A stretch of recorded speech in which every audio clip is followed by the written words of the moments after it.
Mi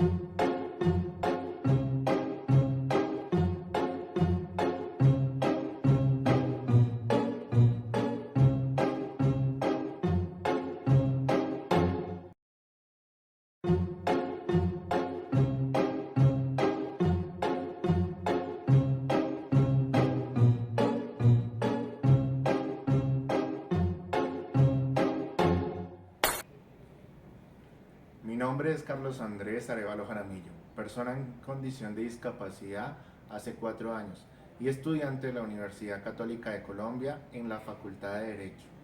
Por consiguiente, estoy realizando una investigación acerca de las personas en condición de discapacidad, su situación jurídica internacional en el área de Derecho Internacional.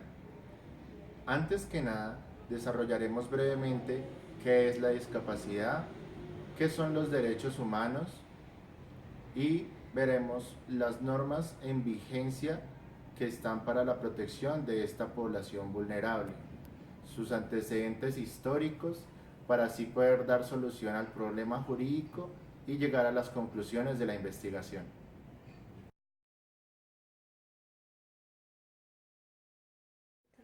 Ahora seguiremos con la definición de discapacidad. La discapacidad es compleja, controversial y cambiante según el enfoque y el momento histórico en que se enmarca. Sin embargo, a partir de la aprobación de la Convención sobre los Derechos de las Personas con Discapacidad, en nuestro país se considera que la discapacidad es un concepto que evoluciona y que resulta de la interacción entre las personas con deficiencia y las barreras debidas a la actitud y al entorno que evitan su participación plena y efectiva en la sociedad, en igualdad de condiciones con los demás.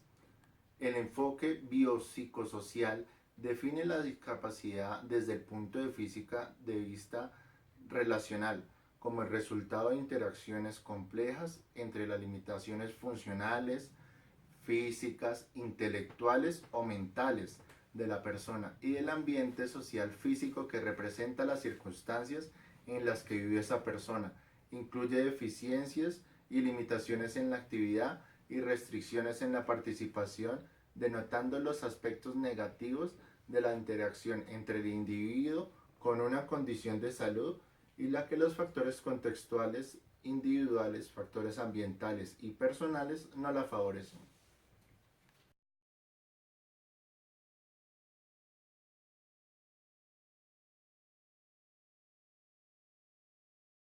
¿Quién tiene la discapacidad?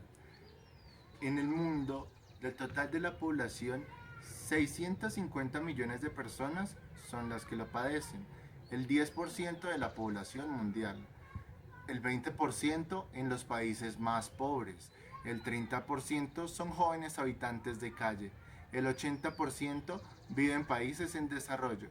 Estos son datos recolectados de las Naciones Unidas y el UNICEF.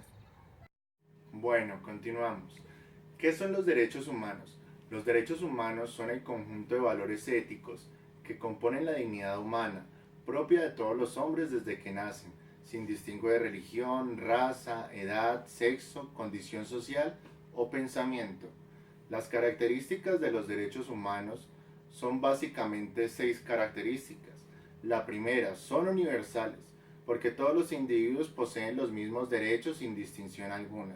Son indispensables, porque sin ellos las personas no pueden subsistir dignamente como seres humanos dentro de la sociedad. La tercera, son connaturales o inherentes, pues nacen con la persona misma y no son el resultado de actos de autoridad, es decir, que su origen no es ni el Estado, ni las leyes, decretos, títulos, sino la propia naturaleza o dignidad de la persona humana.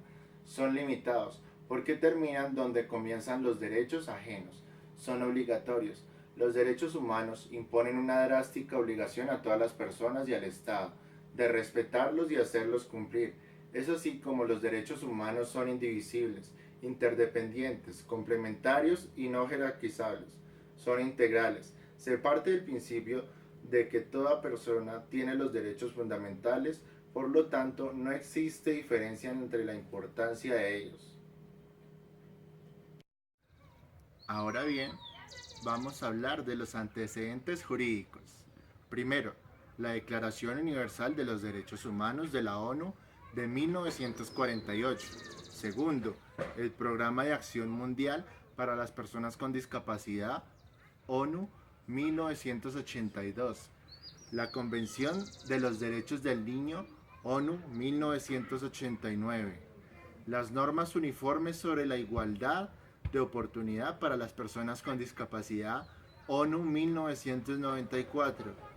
La Declaración de Salamanca y Marco de Acción Conferencial Mundial sobre la Discapacidad, Educativas Especiales, Acceso y Calidad de la UNESCO, España en 1994. Y sexto, la Declaración del Milenio del año 2000.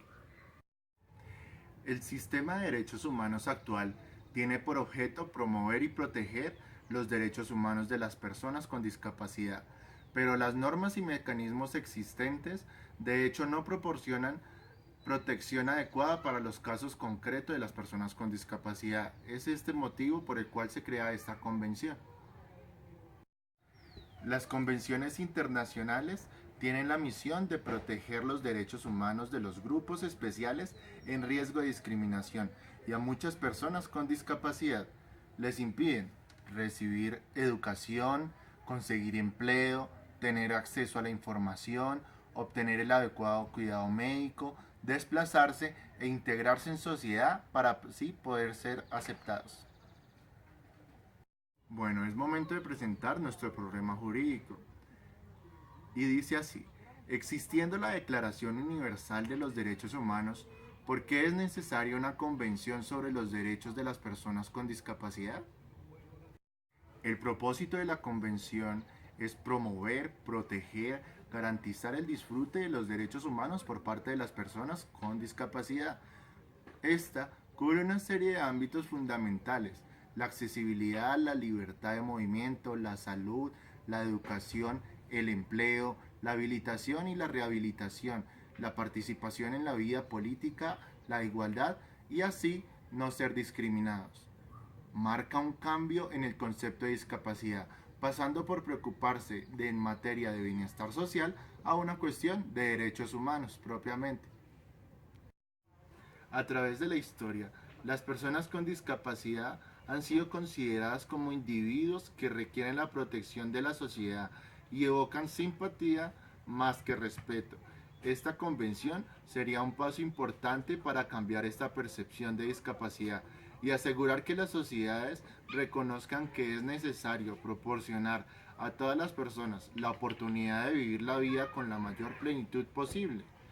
Al momento de ratificar la convención, el país acepta las obligaciones jurídicas que le corresponden en virtud de ese tratado y después de que el tratado entre en vigor, adoptará la legislación adecuada para hacerlas cumplir.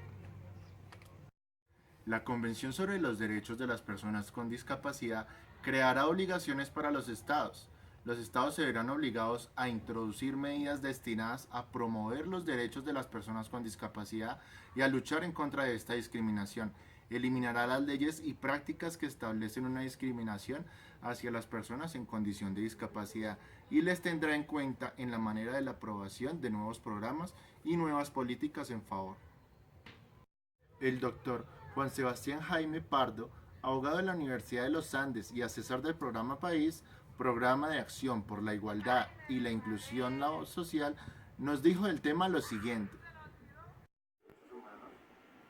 Entonces, existiendo esa normatividad de la Declaración de los Derechos Humanos, ¿por qué se cree que se necesita entonces esa convención especial?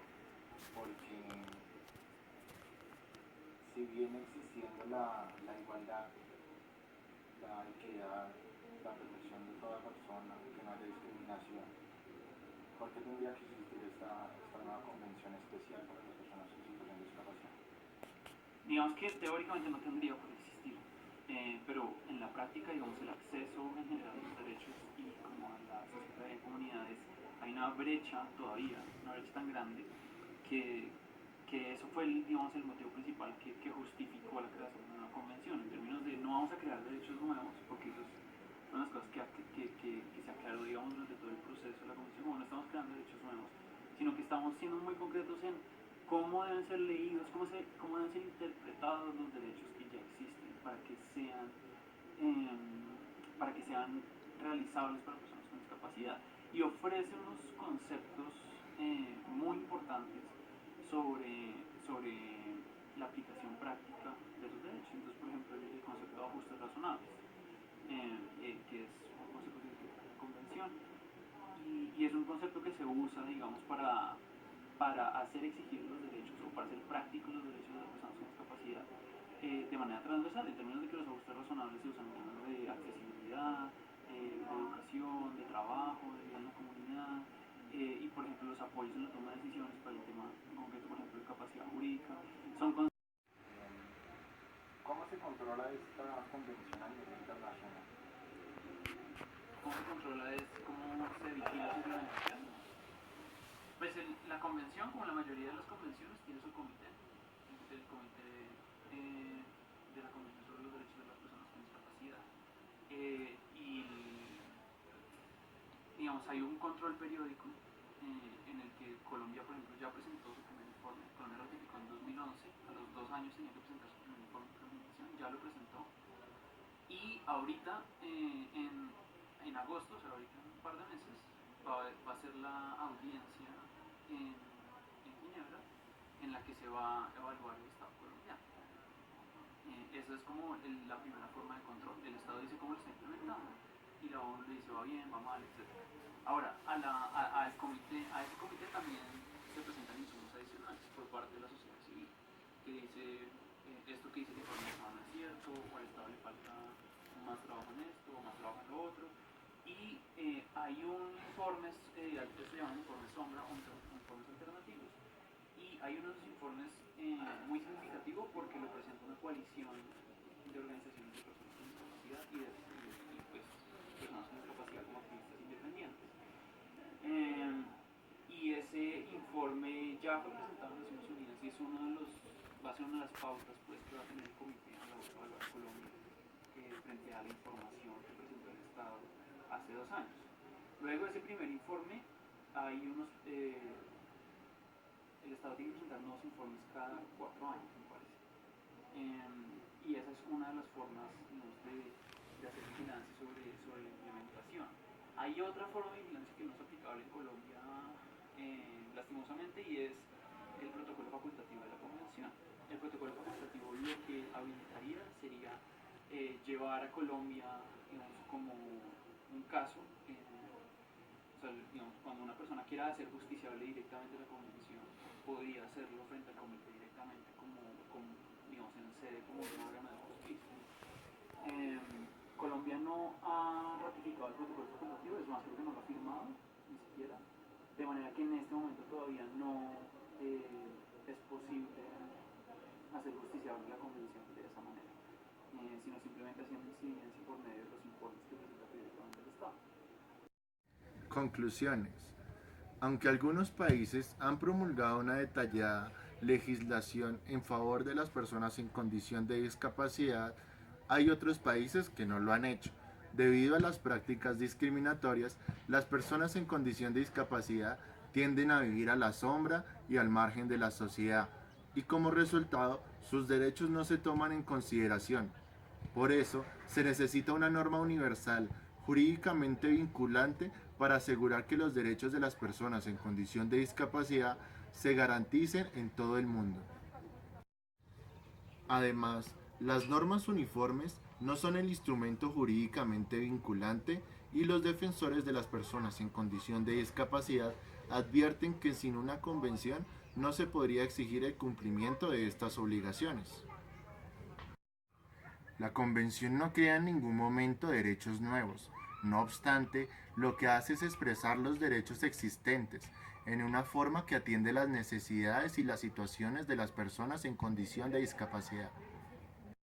Por último, dar un agradecimiento muy especial al Dr. Robinson Sánchez, al Dr. Juan Sebastián Jaime Pardo, junto al programa País, al señor Juan Pablo Salazar y la Defensoría del Pueblo, que espero que haya sido de su agrado y utilidad este video.